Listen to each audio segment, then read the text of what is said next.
We were barely 3 weeks away from the wedding when my phone buzzed against the kitchen island.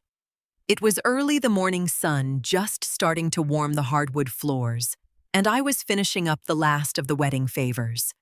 I'd spent weeks hunting down the little jars of artisan honey that Paige insisted on painstakingly tying each one with rustic twine to perfectly match the table linens. The kitchen smelled like fresh coffee and lavender. The screen lit up again. Wiping my hands on my apron, I swiped open the notification. It was a text from my daughter, short, blunt, and entirely out of nowhere. "Mom, don't bother coming to the wedding. Bryce's parents want a quiet, intimate celebration with zero drama. I'm sorry, but it's just better this way." I just stood there staring at the screen, waiting for the punchline for a follow-up text saying her phone had been hacked or it was some incredibly bad joke. But nothing came. What did pop up a few seconds later was a tiny notification at the bottom of the screen. Bryce, her fiancé, had loved the message. I didn't feel a sharp pain in my chest, and I didn't burst into tears. Instead, I felt a dull, quiet snap somewhere deep inside, like an old frayed rope that had been holding up a massive weight for years, had finally just given way. I had paid for the venue, the catering, the florist, and half of that designer dress. I had bitten my tongue through all the snubs from Bryce's parents and smiled through Bryce's endless expensive demands. And now I was simply being erased. I poured myself another cup of coffee, leaned against the counter, and slowly typed out my reply, making sure my hands weren't shaking. Perfect. Have a great wedding without my money. Almost instantly, my phone started blowing up with notifications from the bridesmaids group chat, where Paige had apparently forwarded my text. A couple of the girls sent laughing, crying emojis. One wrote, "Don't stress, Paige. At least there won't be any criers ruining the aesthetic in the photos." Not a single one of them stopped to consider what my words actually meant. I locked my screen, gathered up the little honey jars I'd just finished decorating, and packed them away in a cardboard box. They weren't going to need them anymore. The silence in the house was heavy, but it wasn't uncomfortable. I walked into my home office, a small room looking out over the backyard, and woke up my laptop. The screen illuminated the navy blue folder resting on my desk. I flipped it open. Inside, perfectly color-coded and filed, were all the vendor contracts for the wedding. Paige had never wanted to deal with the logistics. "You're just so much better with paperwork, Mom," she'd say, kissing my cheek before running off to brunch with her friends. Bryce, meanwhile, only ever chimed in to demand upgrades. So document by document, I had been the one to sign everything. My name, Valerie Hayes, was on the primary line of every single agreement. My credit card was the one on file for all the auto drafts. I pulled out my reading glasses, slid them up the bridge of my nose, and opened my email.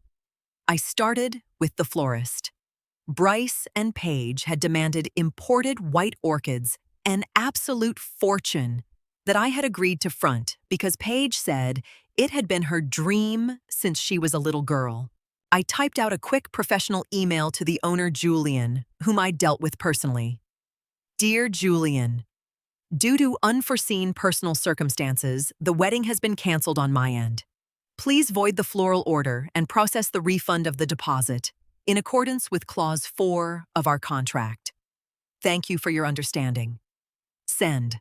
Next was the party rental company. The Chiavari chairs, the rustic farm tables, the vintage string lights. All canceled with 2 clicks and a brief email. The cancellation policies for most of these vendors allowed for an 80% refund if notice was given more than 15 days out. I was just under the wire. My phone rang. It was my son, Nolan. He had always been wired differently than his sister, more observant, much less demanding. "Mom, I just saw a really weird post from Paige." His tone was cautious. "Did something happen?" "I've been uninvited from the wedding." "Nolan," I replied calmly, neatly stacking the voided contracts back into the folder. There was a long pause on the other end.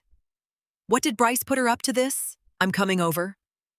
That's not necessary, sweetie. I'm completely fine. I'm just reorganizing a few things. I hung up before he could argue. I still had the biggest fish to fry: the estate venue and the catering company. Oak Ridge Manor was a stunning restored historical estate that Bryce had selected because, according to him, it projected the right social status. The catering contract stated that the final balloon payment was due this exact week. I had already put down 70% of the total cost. I dialed the venue coordinator, a lovely woman named Meredith. She picked up on the second ring. Valerie, hi. I was actually just about to email you to confirm the final tasting menu. Meredith, good morning. I'm calling to cancel the event. I didn't sugarcoat it, and I didn't offer empty apologies. I heard her sharp intake of breath. Cancel. But, Valerie, we're so close to the date. I know. But according to the contract signed under my name, I am entitled to my initial deposit, back minus the administrative penalty if I cancel today. I will not be authorizing the final payment. I'll send you the formal written confirmation in about 5 minutes. Meredith gently asked if there was any way they were just postponing, but I assured her the decision was final. As soon as we disconnected, I sent the email. An hour later, a push notification from my banking app popped up. The refund was processing.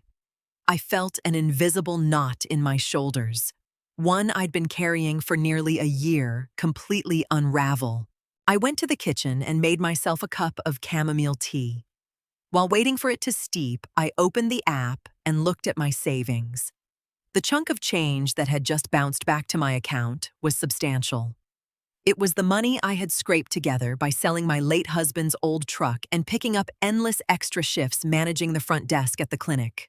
My phone buzzed with a text from Paige. It wasn't an apology. Bryce says the photographer needs you to Venmo him for the overtime at the engagement shoot. Please do it today. I read the message while blowing on my tea. They honestly thought my "without my money" text was just a wounded mother throwing a temporary tantrum. They genuinely believed that, just like always, I would cave open my wallet and quietly swallow their disrespect. I turned the screen off, left the phone on the counter, and walked out to the backyard to water my hydrangeas. The dry soil soaked up the water, instantly grateful for the attention. The following morning, I was pruning the rose bushes when I got a call from the bridal boutique. Paige had her final dress fitting that day, accompanied by her future mother-in-law, the very woman who supposedly wanted zero drama anywhere near her perfect family, Mrs. Hayes. The boutique owner began sounding thoroughly uncomfortable. Your daughter is here to pick up her gown, but the final payment didn't go through. The card on file was declined. Of course it was. First thing that morning, I had called my credit card company, reported the card as lost, and requested a replacement with entirely new numbers, effectively killing any pending auto drafts. That card is no longer active, I explained pleasantly. The remaining balance will need to be covered by the bride. Oh, I see. It's just that Paige is insisting you need to authorize the payment over the phone. Please let my daughter know that my financial backing for this event has been terminated. Have a wonderful day. I hung up and slipped my pruning shears into my pocket. Not even 5 minutes passed before my phone started ringing off the hook. It was Paige. I let it ring the first 2 times, but on the third, I answered. Mom, what is wrong with you? She shrieked. I could hear the echo of the boutique's fitting room in the background. I am absolutely humiliated right now in front of Bryce's mother. The owner won't let me leave with the dress unless I pay the $2,000 balance. Give her the new card number right now. I told you to have the wedding without my money, Paige. I assumed you understood what that meant. I thought you were just being dramatic. You can't do this to me. It's my wedding. Her voice was shaking with pure entitlement, not heartbreak. You told me not to come to your wedding. I respected your boundary. Now you need to respect mine. If you want the dress, you can pay for it. I ended the call. I didn't bother blocking her number. It wasn't worth the effort. I walked into the kitchen, grabbed a damp cloth, and started wiping down the cabinets.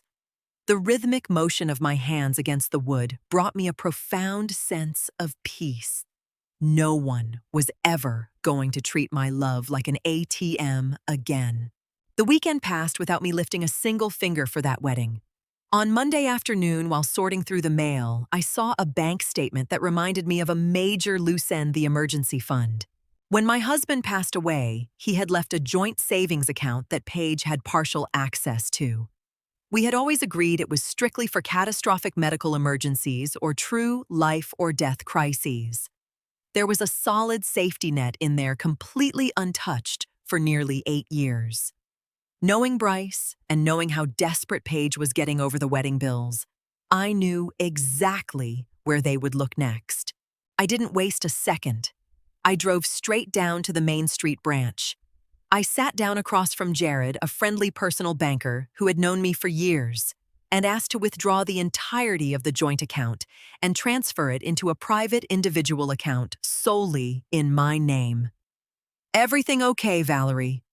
Jared asked, his fingers flying across the keyboard. "Better than ever, Jared.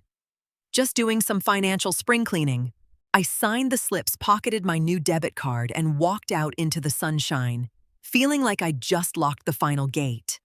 My intuition was dead on. Right around 6 o'clock, Paige sent me a panicked voice memo. The demanding tone was gone, replaced by a tight, breathless panic. "Mom, I went to the bank to pull some money from Dad's emergency fund to pay the photographer, and the account is empty. Is there a glitch? Bryce says you need to call the bank right now because the photographer is threatening to walk if we don't wire him the money tonight." I listened to the audio while rocking in my chair on the back porch, watching the sun dip below the tree line. There was no glitch, obviously. The photographer, just like the rest of the vendors, was coming after them for the payments I had stopped making. I typed out my response deliberately, making sure there was no room for misinterpretation. There is no glitch. That money is my retirement and emergency medical fund. Your wedding does not qualify as either. Figure out your expenses with Bryce and his parents. I flipped my phone to Do Not Disturb and went inside to make dinner. On Tuesday, exactly 3 days after my cancellation spree, the real storm finally hit. I was sitting out front with a good book when Bryce's SUV aggressively pulled into my driveway. Paige slammed her door, storming up the walkway with Bryce right on her heels. Her face was flushed, her eyes red and puffy. I didn't stand up. I placed my bookmark carefully on the page, closed the book, and watched them march up the gravel path. "You canceled the venue," Paige screamed before she even reached the steps. "Meredith just called me. She said you pulled the deposit and gave up our date." Bryce stepped up beside her, crossing his arms over his chest, clearly trying to look intimidating. "Mrs. Hayes, this is completely unacceptable. You've left us without a venue less than 2 weeks out. We demand that you wire us that money immediately so we can book somewhere else." I looked at the two of them, young, arrogant, and entirely too used to the world, bending to their will just because they threw a fit. "There's no money to wire you, Bryce," I said, using the exact same tone I'd used to discuss the weather. "The deposit came out of my bank account and it went back into my bank account. It was my contract. It's my wedding." Paige practically stomped her foot on the pavement. "You ruined everything." "I didn't ruin anything, Paige. You two decided my presence caused drama and uninvited me. I simply withdrew my financial investment from an event I am no longer welcome at." Bryce took a step forward, jutting his chin out. "If you don't hand over that money, we will cut you off. You won't ever see your future grandchildren. You won't be a part of this family." I let out a soft sigh. I didn't feel the crushing terror they were clearly hoping to inflict. "Bryce, you already cut me out of this family with that text message you were so happy to like. You can't threaten to take away something you already took. Now get off my property." Paige froze. She was expecting tears. She was expecting me to beg to be the doormat mother willing to bankrupt herself for crumbs of affection. Instead, she found a brick wall. They stared at me for a long moment before turning around, muttering under their breath and speeding off in his car. Word of the imploding wedding spread fast. On Wednesday morning, Nolan dropped by. He brought fresh croissants from the good bakery downtown and 2 coffees. He took the seat on the porch where I'd been reading the day before. "Paige is losing her mind," Nolan said, taking a bite of his pastry. "She called me last night crying. Bryce's parents found out there's no venue, no flowers, and no food. Apparently his family isn't too thrilled about having to open their own wallets at the 11th hour." I offered a small smile, not out of malice, just a quiet acknowledgement of the irony. His parents wanted a drama-free wedding. I guess paying for it themselves is a drama they weren't expecting. Nolan let out a sharp laugh and shook his head. "Mom, I don't blame you at all. They've treated you like an ATM for years. And Bryce, the guy doesn't even have a steady job right now. How did he think he was going to pay for a $40,000 wedding?" "He thought I was going to do it, honey." Just like always. Nolan's phone buzzed on the table. He glanced at the screen and frowned. "It's her again. She's asking for a loan. She says they managed to get Bryce's cousin's backyard, but they need to rent tables and chairs on an emergency rush." "And what are you going to tell her?" I asked, sipping my coffee. "That my savings are tied up in investments and I don't have the cash. I'm not financing their ego trip, Mom." I felt a rush of profound pride for my son in that moment. For a long time, I had worried that my terrible habit of bailing Paige out had negatively affected him, but he had clearly learned how to draw his own lines in the sand. Later that afternoon, I got an email from the vintage classic car rental company Paige had booked for their grand exit. I canceled that too. As I deleted the last few wedding-related emails from my inbox, I realized how incredibly light I felt. My calendar was completely open. For the first time in nearly a year, I could actually breathe without the suffocating weight of someone else's deadlines and budgets. The Saturday of the supposed wedding dawned bright and clear. For months, I had pictured this exact day, me running around like a headless chicken, adjusting centerpieces, arguing with the caterers to make sure the food was hot, and bending over backward to make sure Bryce's parents had the best seats in the house. Instead, I slept in. I made myself a massive breakfast: eggs, crispy bacon, hash browns, and a French press coffee. I ate slowly at the patio table, listening to the birds in the yard. Around noon, Nolan swung by to take me out to lunch at this rustic little spot, out in the country that I loved. We didn't mention the wedding once. We talked about his promotion at work, my plans for a kitchen remodel, and maybe taking a trip up the coast before the holidays. When we got back to my house, out of sheer morbid curiosity, Nolan pulled up his sister's social media. He just handed me the phone without a word. The wedding was happening in a cramped, patchy backyard with dry grass. Guests were sitting on an assortment of mismatched, cheap plastic folding chairs. There wasn't a single flower in sight, just some sad-looking string lights drooping between 2 trees. Paige was wearing the designer dress, yes, but her smile looked completely strained. Bryce looked actively furious, and his parents, the very people who demanded an elegant, drama-free day, were sitting in the corner, looking utterly miserable, eating off paper plates with what looked like grocery store deli food. "They pulled it off," Nolan said, locking his phone. "A wedding without you." "Exactly," I replied, handing it back to him. "And I truly hope they're very happy together." I didn't feel sorry for them, and I didn't feel guilty. I didn't gloat over their disaster either. I just observed it the way you'd watch a TV show you'd lost interest in. That night, I slept a solid, uninterrupted 8 hours, no nightmares, about invoices, seating charts, or ungrateful children. 2 weeks later, long after the dust had settled, the doorbell rang. I opened it to find Paige standing on the porch alone and looking exhausted.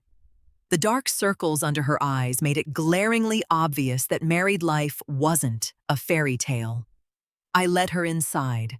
She perched on the edge of the sofa, nervously twisting her new wedding band. The wedding was a disaster. She blurted out, her voice trembling. His parents left early. Bryce and I have been fighting non-stop because we maxed out our credit cards to pay for the last-minute rentals. Mom, we need help. Our rent is due, and we're drowning. I held up a hand, stopping her mid-sentence. Paige, you made adult choices. You chose your priorities, and you chose to cut me out. I respected those choices. But you're my mother, she pleaded, slipping right back into her old manipulation tactics. And I'm teaching you that actions have consequences, I said firmly. I am no longer your personal bailout fund.